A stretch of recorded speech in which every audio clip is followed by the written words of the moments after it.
Pemirsa, kabar Banjarmasin kembali menjumpai PN hari ini. Kali ini lawan ulun, Faya Putri. Sejumlah berita aktual dan beberapa informasi menarik lainnya telah kami siapkan. Berikut berita utama hari ini.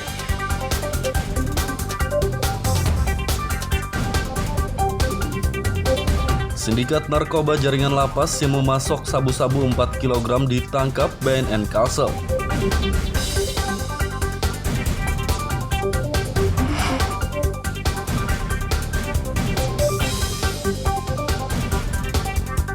Waspada penipuan dengan modus bansos dari oknum yang mengaku petugas dinas sosial.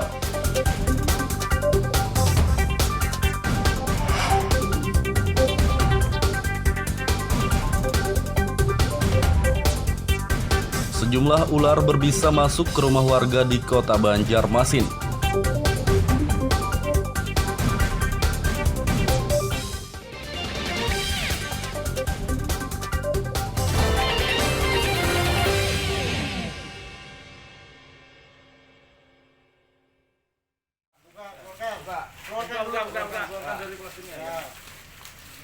Sindikat narkoba jaringan lapas yang memasok sabu-sabu seberat 4 kg dari Kalimantan Barat berhasil ditangkap Badan Narkotika Nasional BNN Provinsi Kalimantan Selatan.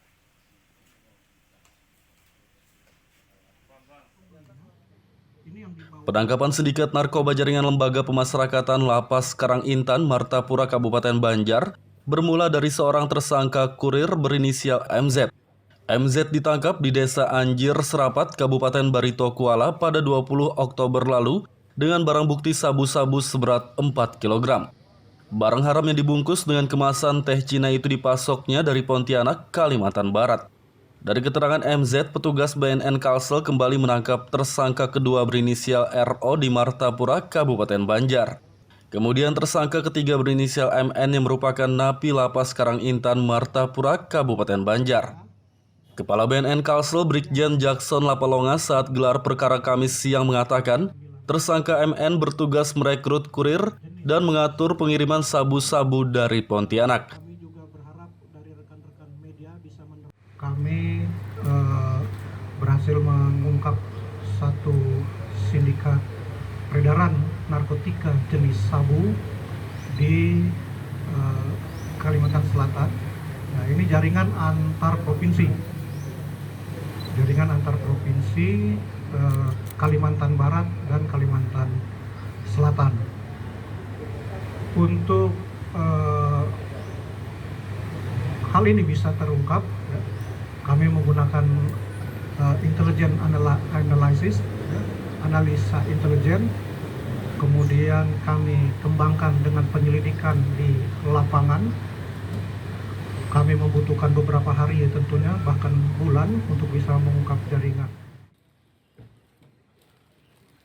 Sedangkan orang yang memasok atau mengirim sabu-sabu dari Pontianak, identitasnya sudah dikantongi pihak BNN Kalsel dan saat ini masih dalam pengejaran. Dari Kota Banjarmasin, Lutfi Darlan dan Fahrulani melaporkan.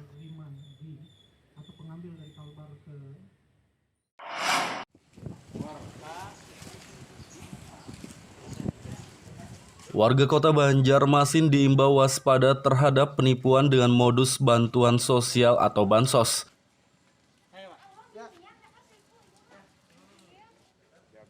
Kepala Dinas Sosial Banjarmasin Iwan Ristianto mengatakan, sejumlah warga di kawasan Pengambangan dan Pekapuran sempat didatangi oleh oknum yang mengaku petugas dinas sosial. Oknum tersebut mengaku bisa mendaftarkan warga untuk mendapat bantuan sosial, namun warga diminta membayar 200 hingga 300 ribu rupiah. Kemarin pendamping PKH kami melapor ke dinas bahwa ada orang yang mengatasnamakan petugas dari dinas sosial, mendatangi warga-warga yang diperkirakan miskin, menjanjikan sesuatu untuk dimasukkan di dalam daftar warga miskin dan juga untuk mendapatkan bantuan dari pemerintah. Nah, dengan iming-imingan mendaftar dengan membayar uang sebesar 200 sampai 300 ribu. Nah, itu dari laporan dari pendamping PKH kami. Alhamdulillah sampai sekarang tidak ada sih masyarakat yang memberikan uang gitu ya, memberikan uang karena mungkin sudah sadar bahwa untuk bantuan sosial ini itu memang tidak ada pungutan dan tidak dipungut, jadi dipungut biaya apapun. Meski belum ada warga yang tertipu dengan penipuan modus bansos tersebut, Dinas Sosial mengimbau warga untuk tetap waspada. Dari Kota Banjarmasin, Lutfi Darlan dan Fudael melaporkan.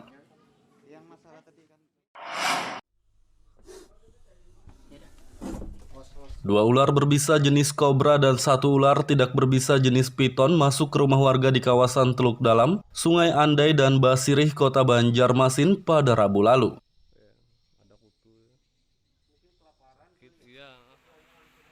Sejumlah ular berbisa tersebut dievakuasi oleh tim penyelamat hewan dari Badan Penanggulangan Bencana Daerah BPBD Kota Banjarmasin.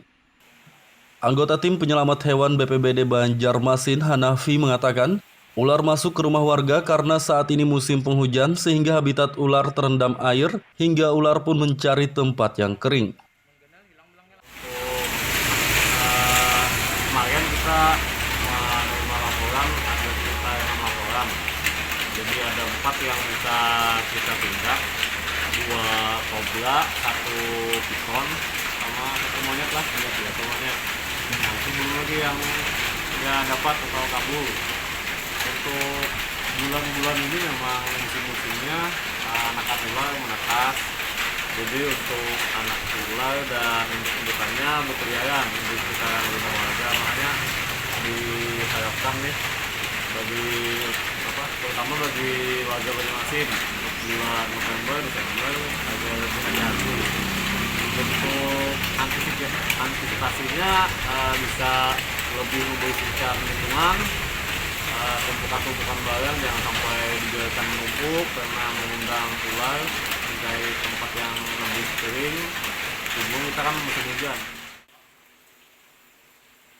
Sejak bulan Oktober hingga November 2021, sudah ada puluhan ekor ular yang dievakuasi tim penyelamat hewan BPBD Banjarmasin dari rumah warga.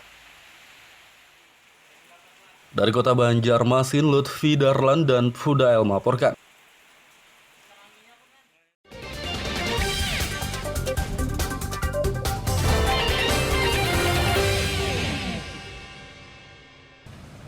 Pemirsa, masih bersama kami dalam Kabar Banjarmasin. Gesan PN yang hanyar bergabung, berikut berita Banjarmasin utama hari ini.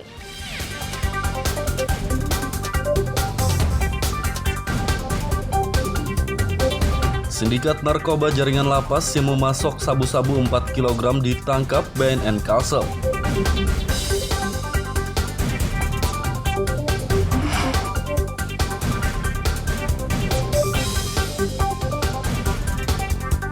Waspada penipuan dengan modus bansos dari oknum yang mengaku petugas dinas sosial.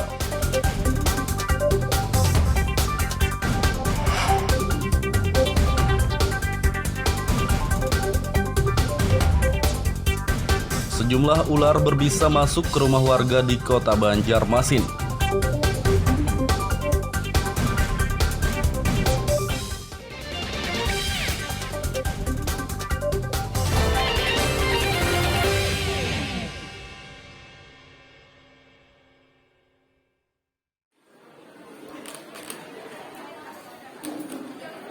Menjelang pembelajaran tatap muka PTM, Sekolah Menengah Atas SMA Negeri 4 Banjarbaru menggelar vaksinasi COVID-19. Vaksinasi COVID-19 digelar di Gedung SMA Negeri 4 Banjarbaru, kawasan Ahmad Yani, Landasan Ulin Barat pada Kamis pagi. Kegiatan vaksinasi dosis kedua ini diikuti ratusan pelajar dari SMA Negeri 4 Banjarbaru sendiri. Kepala SMA Negeri 4 Banjarbaru, Sumini, mengatakan vaksinasi COVID-19 ini digelar sebagai persiapan PTM yang rencananya akan mulai dilaksanakan kembali pada awal tahun 2022 mendatang. Hari ini dilaksanakan vaksin yang kedua. Vaksin ini sebagai tindak lanjut vaksin yang pertama dulu kita laksanakan pada tanggal 14 Oktober. Jadi ini vaksin kedua. Vaksin ini kita persiapkan untuk pembelajaran tatap muka ke depan. Yang saat ini sudah kami usulkan berkasnya kita usulkan ke Gubernur Kalimantan Selatan melalui Dinas Pendidikan Provinsi Kalimantan Selatan. Sebenarnya jumlah siswa kita ada 943, tapi anak-anak banyak yang vaksin mandiri, ada yang belum. Ini lalu kita laksanakan vaksin di sekolah. Ini vaksin yang keberapa nih? Dua. Untuk menghadapi vaksin sendiri persiapannya seperti apa deh? Jaga kesehatan, makan yang sehat, badannya harus fit. Sempat takut nggak di vaksin yang kedua ini? Enggak, Nah, mungkin himbauannya kepada para pelajar yang lainnya apa deh? jangan takut divaksin karena vaksin itu penting buat kita. Siswa di SMA Negeri 4 Banjarbaru berjumlah 943, namun yang mengikuti vaksinasi COVID-19 di sekolah ini hanya 540 siswa saja. Sedangkan yang lainnya sudah melakukan vaksinasi secara mandiri. Dari kota Banjarbaru, Lutfi Darlan dan Fahmi melaporkan.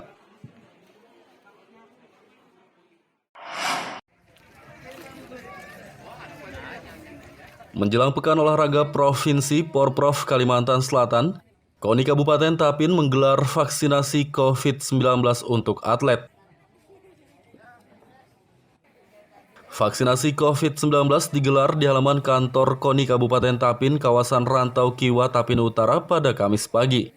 Kegiatan vaksinasi dosis kedua ini diikuti 350 atlet Kabupaten Tapin dari berbagai cabang olahraga yang dibina oleh KONI setempat. Sekretaris KONI Tapin, Ahmad Azhar Rasid mengatakan, vaksinasi COVID-19 digelar sebagai persiapan menjelang Porprov Kalsel yang akan dihelat di Kabupaten Hulu Sungai Selatan tahun 2022 mendatang. Alhamdulillah pada hari ini kita mengadakan vaksinasi tahap kedua. Sasaran utama memang atlet-atlet kita anggota KONI Kabupaten Tapin. Alhamdulillah atlet antusias dan hampir semua atlet cabang-cabang olahraga kita sudah bervaksin, Pak. Nah, ini salah satu juga untuk persiapan kita mengikuti kejuaraan-kejuaraan yang mensyaratkan agar sudah bervaksinasi. Sejauh ini ada penolakan nggak, Pak? Tidak ada, Pak. Tidak ada. Untuk di bawah umur gimana, Pak? Di bawah umur kita masih setarnya di 12, Pak. Minimal di 12 karena atlet kita itu yang potensial minimal di 12 tahun ke atas. KONI, tapi di Dinas Kesehatan juga jadi dua. Jadi kalau dilihat dari yang target yang capaian yang pertama itu 236 ya Pak ya, 236. Nah hari ini itu menjadi target untuk vaksin yang kedua. Namun demikian kalau masih ada lagi dari atlet kita atau pelatih atau yang lain, itu masih kita beri kesempatan untuk yang pertama, nanti kita pikirkan di mana untuk yang keduanya. Nah, ya dilayani, apakah itu yang kedua, apalagi yang kedua gitu ya, yang pertama pun kita akan layani dan kami memang siapkan vaksin agak lebih dibawa supaya apabila ada yang memang berminat, ada yang pertama, kita akan langsung berikan. Nanti vaksin yang kedua kita rencanakan kemudian di mana tempatnya. Selain atlet, vaksinasi COVID-19 ini juga diikuti pelatih dan pengurus KONI Kabupaten Tapin, serta warga Rantau Kiwa. Dari Kabupaten Tapin, Lutfi Darlan dan Abdillah melaporkan.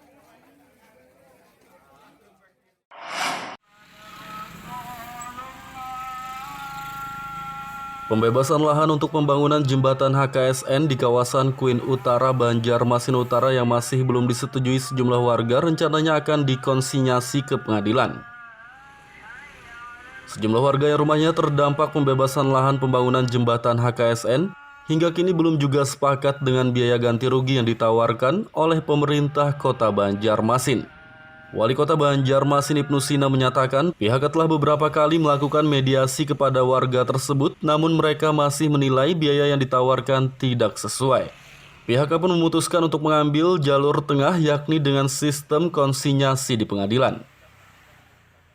Supaya tidak mengganggu pembangunan jembatan, dari sekian banyak yang sudah setuju akan dibayarkan, kemudian tinggal yang tidak nanti akan sistem konsinyasi namanya. Uang ganti ruginya kita titipkan di pengadilan. Udah fix konsinyasi atau ada upaya lain, Pak, misalkan mediasi? Tadi sudah berapa kali mediasi nggak mau. Jadi Jadi ya sudah, ya silahkan kalau nanti dia menggugat atau apa, silahkan aja. Kemudian uang ganti ruginya ada di pengadilan. Kalau misalnya pengadilan memutuskan ya sudah selesai. Kalau misalnya pengadilan memutuskan ganti ruginya ditambah, terima dulu yang ada. Nanti di tahun anggaran yang akan datang kita akan alokasikan.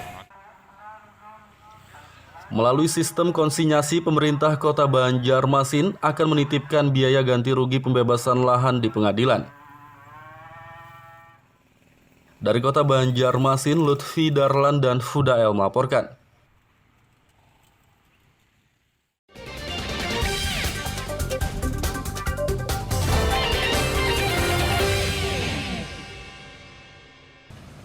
Pemirsa, masih bersama kami dalam Kabar Banjarmasin. Gesan pian yang hanyar bergabung, berikut berita Banjarmasin utama hari ini.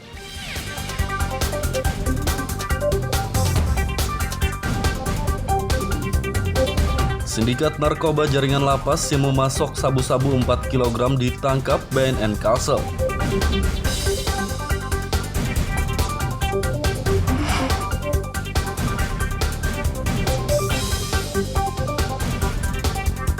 Waspada penipuan dengan modus bansos dari oknum yang mengaku petugas dinas sosial.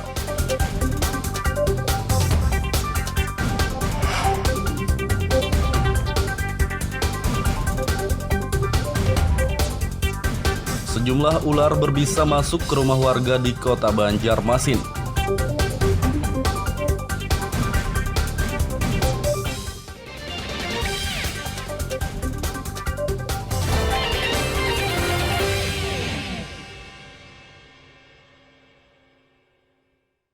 Mohon bantuannya dari Satuan Polisi Pamung Praja. 1.500 peserta dari berbagai kabupaten dan kota di Kalsel, serta dari luar Pulau Kalimantan, ikuti road bike Tour de Barito 2021 di Kabupaten Batola.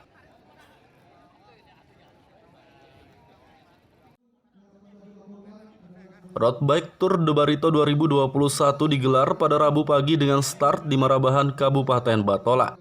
1.500 peserta yang ikut ambil bagian dalam ajang ini terbagi dalam 4 kategori, yakni usia 17 hingga 23 tahun, 24 hingga 35 tahun, kemudian 36 tahun ke atas, dan kategori wanita semua usia.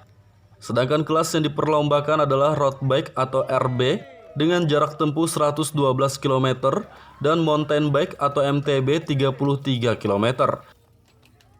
Salah satu peserta asal Kalimantan Tengah, Imran, mengaku medan mountain bike yang dilalui cukup ekstrim. Lagi kotanya tahun Dudi, nah mudahan sukses terus. Amin. Amun licaka mantap, kerikilnya mantap, tajungkangnya oke. Jadi berapa kilo yang ditempuh tadi jalannya? 33. 33. Iya. Nah terus seperti apa tadi rintangannya di jalan? Ekstrim, full. Ketua Panitia Penyelenggara Heri Sasmita mengatakan, peserta road bike tahun ini tak hanya dari berbagai daerah di Pulau Kalimantan saja, tapi juga dari luar Pulau Kalimantan, seperti Aceh, Riau, dan yang lainnya. Untuk peserta road bike dan MTB ini hampir 1.500. Ya, dari 3 hari pendaftaran sudah full ini 1.500. Untuk yang road bike-nya sendiri, yang race ini 388 peserta. Yang paling jauh tadi ada dari Papua, juga dari Aceh, ada Riau juga. Jadi hampir seluruh Indonesia ada di Barito Kuala hari ini. Bupati Kabupaten Batola Nurmiliani mengatakan, peserta yang mengikuti road bike kali ini tidak dipungut biaya. Alhamdulillah banyak banget, terutama yang tokohnya ada Ketua DPRD Pasuruan tadi. Saya izin, saya mengenalkan diri katanya gitu, saya Ketua DPRD Pasuruan dan saya dapat undangan katanya secara langsung gitu kan. Jadi saya ada di sini. Jadi mereka lebih tahu di mana Barito Kuala, itu kan yang utama ya, mengenalkan di mana sih Barito Kuala, karena masih banyak orang yang kadang tahu, jangankan urusan orang luar daerah, orang Kalimantan aja sama Kalimantan banyak yang ada tahu Barito Kuala itu di mana. Nah dengan ada event-event seperti ini, minimal orang kenal gitu Berkebuala ya. Itu tujuan utama itu aja sebenarnya, nggak ada apa-apa. Dan race-nya itu kenapa dimulai pagi hari supaya mereka menginapnya di sini. Kalau jam 9 mereka nginepnya di Banjarmasin. Iya kan? Nah itu. Artinya ada pertumbuhan ekonomi juga. Oh jelas itu yang diharap. Normiliani berharap melalui ajang road bike Kabupaten Batola dapat lebih dikenal luas oleh masyarakat luar daerah. Dari Kabupaten Batola, Muhammad Lutfi Darlan dan Ibrahim melaporkan.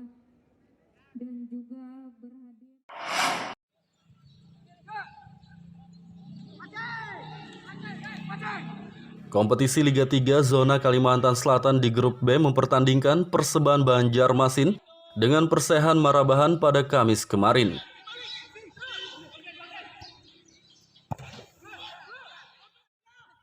Laga yang berlangsung di Stadion Demang Lehman Martapura Kabupaten Banjar ini menjadi kemenangan laga perdana bagi Perseban. Anak asuh Bambang Hermawan berhasil mengandaskan perlawanan Persehan Marabahan dengan skor 3-0. Ketiga gol itu dihasilkan dari tendangan Ngesti Wicaksono pada menit 10 dan tendangan Denny Indra Permana menit 23, serta satu gol melalui kaki Ozan pada menit ke-63. Pertama, kita secara tim bersyukur atas hasil yang kita dapat hari ini, dan ada pertandingan besok hari. Mudah-mudahan kita bisa memperbaiki kekurangan-kekurangan kita dalam bertahan ataupun menyerang. Karena kita tahu besok lawan mungkin kualitas lebih bagus, dan hari ini kita sudah main maksimal, mungkin tenaga sedikit terkuras. Kita harus recovery bagus malam ini, besok insya Allah kita siap lagi untuk memberikan yang terbaik untuk Perseban. Pertama kita mensyukuri dulu kemenangan hari ini. Ya meskipun sebenarnya bisa lebih diperbaiki lagi karena banyak peluang yang kita siapkan. Tapi begitu juga kita harus waspada juga dengan permainan lawan yang hari ini akan dia bermain. Jadi kita bisa melihat apa-apa saja nanti yang bisa kita sampaikan ke anak-anak untuk diantisipasi, atau kita rencanakan untuk bisa mengambil keuntungan dari permainan mereka yang bisa kita pantau hari ini. Kondisi anak-anak harusnya lebih dijaga lagi, makanya kita menjaga lagi untuk kondisi mereka, untuk resting mereka, dan mereka agar besok bisa bermain, karena kita mainnya langsung hari ini dan besok. Kemenangan ini menempatkan Perseban Banjarmasin di peringkat kedua Grup B di bawah Persemar Martapura. Tim berjuluk Buaya Kuning tersebut akan bermain kembali pada laga kedua Grup B melawan Persepan Pagatan. Dari Kabupaten Banjar, Lutfi Darlan dan Ucok Jailani melaporkan.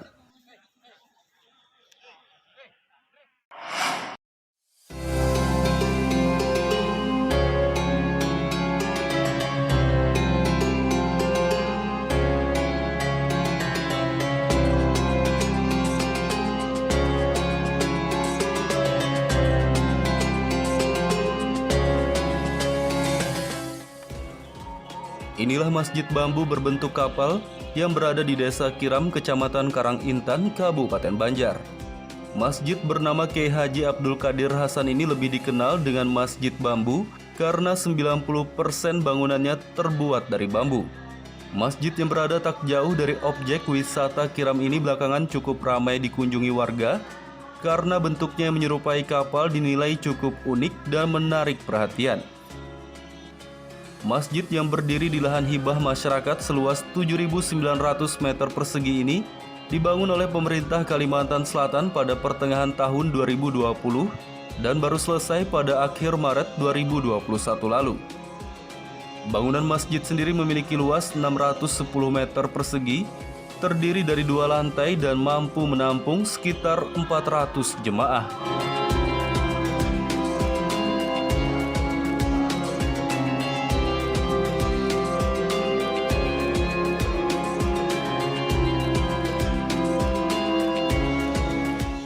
Masjid yang dibangun dengan biaya 11,9 miliar rupiah ini menggunakan bambu jenis apus dan petung yang didatangkan dari Pulau Jawa.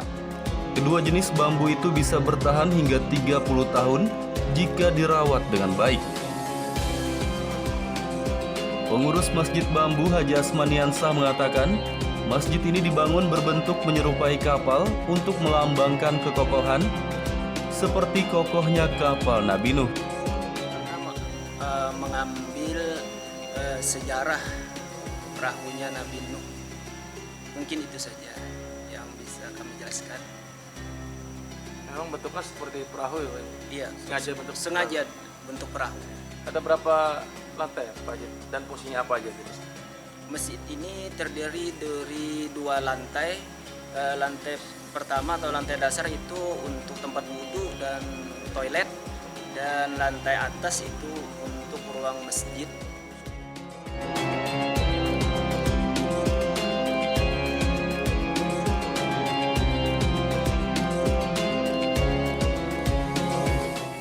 Keunikan masjid bambu berbentuk kapal membuat banyak warga ingin mengunjunginya. Bahkan warga dari luar daerah yang kebetulan melintas di wilayah Kabupaten Banjar pun menyempatkan diri untuk mampir melaksanakan ibadah salat sekaligus melihat secara langsung keunikan masjid tersebut. Masjid bambu sungguh indah, lain dari yang lain. Jadi kami bisa untuk kesini, bertandang ke sini untuk melihat langsung untuk sholat zuhur sekalian di sini. Nah, setelah Ibu datang ke masjid ini, kesan apa yang Ibu dapat? Kesannya sungguh baik sekali karena strukturnya terbuat dari bambu dan berbentuk seperti kapal dari luar. Jadi pas kami masuk sungguh baik sekali strukturnya, terbuat dari bambu, dan mudah-mudahan yang bikinnya terinspirasi mungkin dari kapal Nabi. Selain melaksanakan salat, warga yang berkunjung ke masjid bambu berbentuk kapal ini juga tak ingin menyanyiakan bentuk estetik dari masjid ini, sehingga foto bersama maupun swafoto seakan wajib bagi mereka.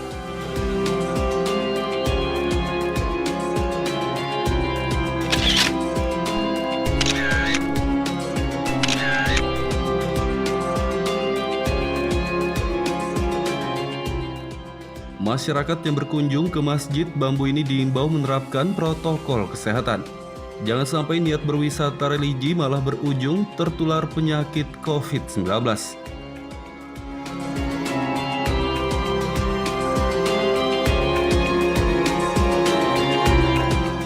Dari Kabupaten Banjar, Muhammad Lutfi Darlan dan Ahmad Fauzi melaporkan.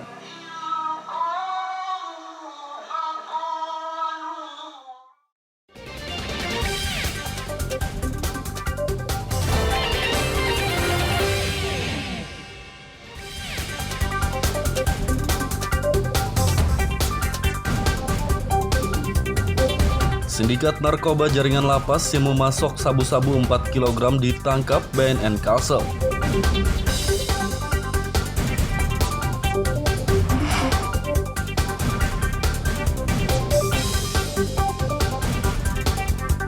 Waspada penipuan dengan modus bansos dari oknum yang mengaku petugas dinas sosial.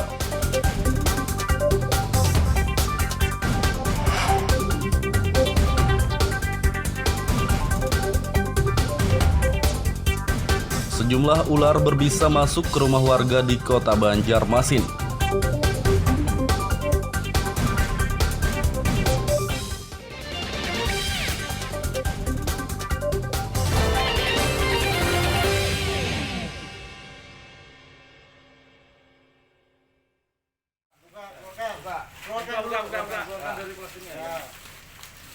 Sindikat narkoba jaringan lapas yang memasok sabu-sabu seberat 4 kg dari Kalimantan Barat berhasil ditangkap Badan Narkotika Nasional BNN Provinsi Kalimantan Selatan.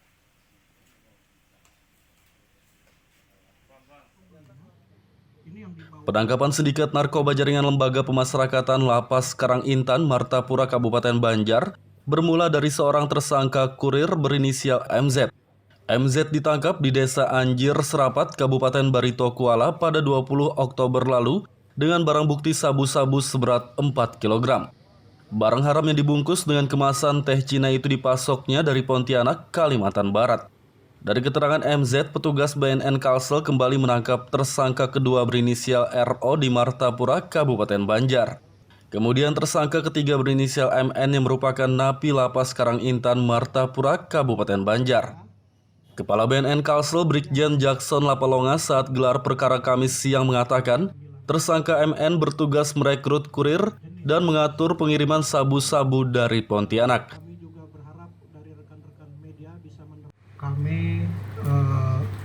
berhasil mengungkap satu sindikat peredaran narkotika jenis sabu di Kalimantan Selatan. Nah, ini jaringan antar provinsi. Kalimantan Barat dan Kalimantan Selatan. Untuk hal ini bisa terungkap, kami menggunakan intelligent analysis, analisa intelijen, kemudian kami kembangkan dengan penyelidikan di lapangan. Kami membutuhkan beberapa hari tentunya, bahkan bulan untuk bisa mengungkap jaringan. Sedangkan orang yang memasok atau mengirim sabu-sabu dari Pontianak, identitasnya sudah dikantongi pihak BNN Kalsel dan saat ini masih dalam pengejaran. Dari Kota Banjarmasin, Lutfi Darlan dan Fahrulani melaporkan.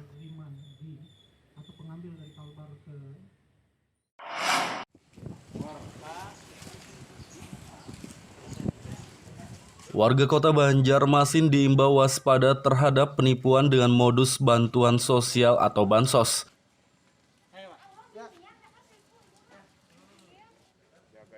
Kepala Dinas Sosial Banjarmasin Iwan Ristianto mengatakan, sejumlah warga di kawasan Pengambangan dan Pekapuran sempat didatangi oleh oknum yang mengaku petugas dinas sosial.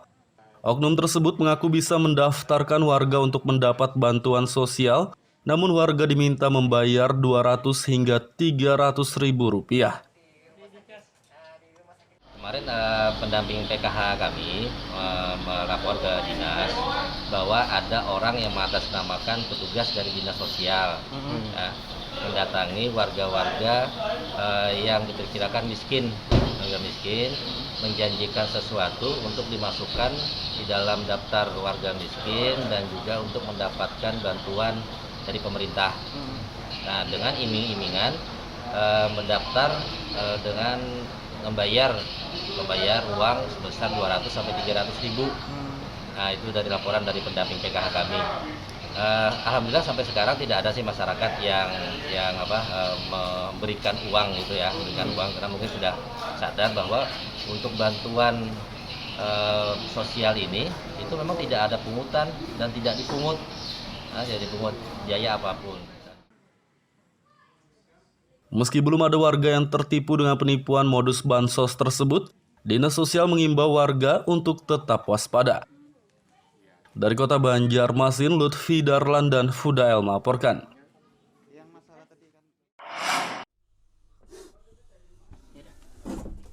Dua ular berbisa jenis kobra dan satu ular tidak berbisa jenis piton masuk ke rumah warga di kawasan Teluk Dalam, Sungai Andai dan Basirih, Kota Banjarmasin pada Rabu lalu.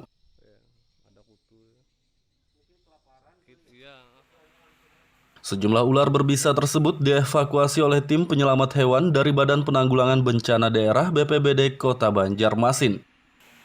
Anggota tim penyelamat hewan BPBD Banjarmasin, Hanafi, mengatakan, ular masuk ke rumah warga karena saat ini musim penghujan sehingga habitat ular terendam air hingga ular pun mencari tempat yang kering. Kemarin kita menerima laporan, ada kita yang laporan. Jadi ada 4 yang bisa kita tindak, 2 kobra, 1 piton, sama 1 monyet lah, monyet. Nah, itu belum lagi yang dapat atau kabur. Untuk bulan-bulan ini memang musim-musimnya anak-anak ular menetas.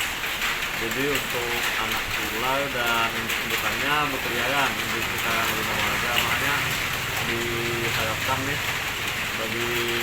terutama bagi warga Banjarmasin untuk bulan November, Desember agar lebih hati-hati. Untuk antisipasinya bisa lebih membersihkan lingkungan. Tumpukan-tumpukan barang jangan sampai dibiarkan menumpuk karena mengundang ular. Mencari tempat yang lebih kering, tumbuh kita kan musim hujan. Sejak bulan Oktober hingga November 2021, sudah ada puluhan ekor ular yang dievakuasi tim penyelamat hewan BPBD Banjarmasin dari rumah warga. Dari Kota Banjarmasin, Lutfi Darlan dan Fudael melaporkan. Pemirsa, informasi tadi sekaligus menutup perjumpaan kita kali ini. Saya Faya Putri lawan Buan Redaksi mengucapkan selamat beraktivitas, sampai jumpa.